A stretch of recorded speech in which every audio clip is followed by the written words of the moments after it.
Books Bubbly. This is a playlist where I drink some champagne while I talk about books that I absolutely love. And today we are talking about What Lies in the Woods by Kate Alice Marshall. And like I said in my April reading room when I first reviewed this book, oh my god, I love this. Ms. Marshall, this was great. Before I go off the rails talking about how much I love this, let's talk about back cover copy. Or inside cover copy.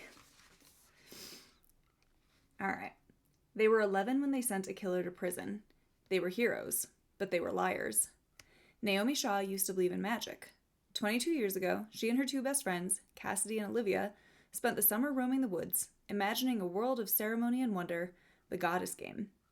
The game became an obsession and a refuge for the three girls. That sanctuary was suddenly shattered when Naomi was attacked. Miraculously, she survived her 17 stab wounds and lived to identify the man who hurt her. The girl's testimony put away a serial killer, wanted for murdering 6 women. They were heroes, and they were liars. For decades, the friends have kept a secret that might be worth killing for, hidden in the forest. But now, Olivia wants to tell the whole story. Then she goes missing. And Naomi sets out to find out what really happened in the woods, no matter how dangerous the truth turns out to be. As you can see, also I bit the bullet and finally decided to try Book of the Month. And this was the first book that I picked from them, and I'm glad I did because I absolutely loved this. Also, before I go any further, I want to say that there are definitely going to be spoilers in this review, so turn back now if you haven't read it and you want to be surprised. So overall, I felt that this book had many things working for it. Funnily enough, I felt the MC, the main character, and the other characters read like adults for once, and then I saw a bunch of Goodreads reviews that saying like they felt it skewed YA, and I had a really good laugh because I am typically the first person to be like, what are these characters, teenagers? And not this time. So again, reading is just very subjective, but I actually felt like they read like they were the appropriate age for where they're supposed to be. Now that said, I did see one plot twist coming from like a million miles away, and was kind of amazed that Naomi didn't see it too or didn't even think of it. Like, girl, you trust no one, but you're gonna go spill all of your secrets to Ethan when he sometimes acts really sketchy as hell and has a severe interest in true crime and knows everything about Stahl and his victims. No alarm bells going off in the back of your head, no little red flags being waved. Like, come on, girl, use your head. So I was not shocked at all with the reveal that Ethan was Stahl's son, just had changed his name. But the reveal also did not make me want to close the book and walk away like some thrillers have. Also, the reveal of Cass being like the puppeteer and master manipulator wasn't exactly a shock. But again, I felt it worked in with the story and like who we knew Cass to be. So didn't mind that twist either. I will say I tore through this book. I didn't stay up until like 3 a.m. like I have reading other thrillers, but this one did keep me eager to get back to it and keep turning the page, even when I know it was time to go to bed. I really liked the use of the woods here and how it can both feel like magical and truly terrifying. The book felt very haunting and atmospheric and really reflected what was on the cover. I could see the woods based on Marshall's descriptions, and she really played up the setting really well here. I felt it really worked and added a new dimension to the story. I also really liked the fast pace, the twists, and the turns that the plot took, and the gritty realness of Naomi using her scars to disarm people and somewhat take back some power in her interpersonal relationships. Now, one little caveat that didn't really work for me was just the reveal that Naomi was bisexual. Didn't really play into anything. It wasn't like she grieved over Liv as more than a friend, and we only ever actually hear about Naomi's relationships with men. Now, that's not to say that that can't be how it is for her. I really did enjoy having a queer character, but it also just felt like something that was used as a cliffhanger, and then it's nothing. Like, I'm torn because on the one hand, that's how a person's sexuality should be. It's her sexuality. It's not my business how she goes about living it.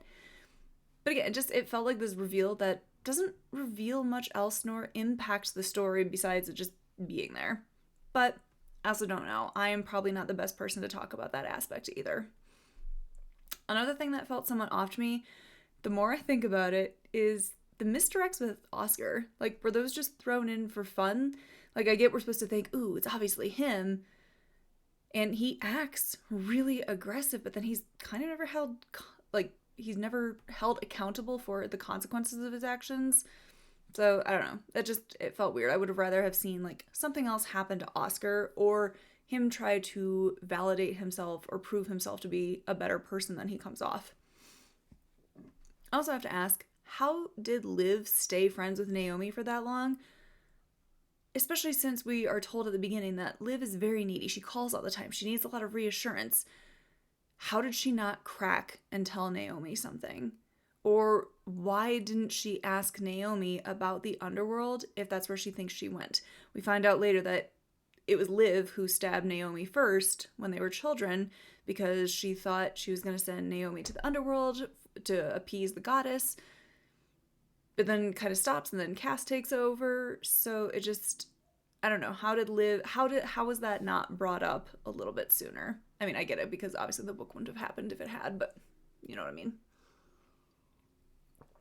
I did like how Marshall would tease something hiding beneath what Naomi was saying and thinking. Like, she kept hinting that there was more to the story, but did it in a way that made sense and amped up the intrigue without infuriating me. I've read so many other books that try to do this and just end up pissing me off. They're practically saying, like, I have a secret, tee-hee, and then repeat that for 200 pages before finally dropping the bomb, and then the bomb isn't that great. So I really did appreciate that it felt very natural, like it's when she's talking to other people, and like in the back of her head, like, okay, control your reactions because you can't give anything away. Like, it worked with the story and reminded you that there is something else going on at play here. I knew there was more in Naomi, Cass, and Liv's story of what happened, but it wasn't dangled in a annoying way. But then I do have to ask, why was Cody in the woods if he didn't think Jesse, or who they call Persephone, was still there? Like, he's poking around, but why? I get it, so the story can happen, but I would have liked a little bit more understanding there. I will say, was the ending a bit predictable? Sure. Do I care? No. I was very captivated by this book while I read it. I did see a review that talked about, like, all the reveals at the end, and I do have to agree a little bit. I think there are so many thrillers these days that try to one-up the reveal and make the next twist even more over the top. Do I think Cody worked as the killer of Jesse? Yes. Should it have been Oscar or Big Jim? I think so. Again, it works, but it does feel a bit off. Just, again, going back to, like, my whole play with, like, Oscar, he was obviously a misdirect. But again, overall, very invested in this book. I didn't think the main character was a Riley Sager ripoff of a too stupid to live female protagonist. Naomi was strong, she was flawed, she's a force to be reckoned with. And going back to my first point, I did like her friendship with Liv and Cass. It showed a realness behind what trauma and simply just time and growing up can do to childhood friendships. It was really interesting to see how the rest of the town reacted to adult Naomi, because they want to claim her because of what happened to her, but they're also not invested in her as a real person. They really like the idea of her. And that was an interesting topic for Marshall to explore, as well as how the parents of Cass and Liv acted towards Naomi. Like, they're quite mean to her and treat her as if it would have been easier on everyone if she had just gone up and died, which is really rude as hell, especially to an adult. But once you know that Liv's parents knew, it does add a new element that they probably were upset that Naomi lived, and now they have to live with the fact of knowing the truth and paying to cover it up. It was still an interesting take to show the dark side of being the one who got away and survived. Again, people are fascinated by Naomi, but view her almost as something for their entertainment or something to satisfy their own morbid curiosity without treating her as a real person that has had to survive this. Was this a bit of a popcorn thriller? Yeah, but I had my bag of popcorn popped and I was ready to go.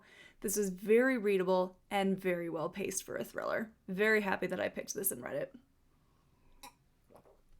I really, really enjoyed it. I am excited to see what Marshall comes out with in the future. I have heard she does also write YA. I'll probably stick with her adult fiction. But tell me, have you read What Lies in the Woods? Let me know what you thought in the comments below. Otherwise, I will see you next time on Books and Bubbly.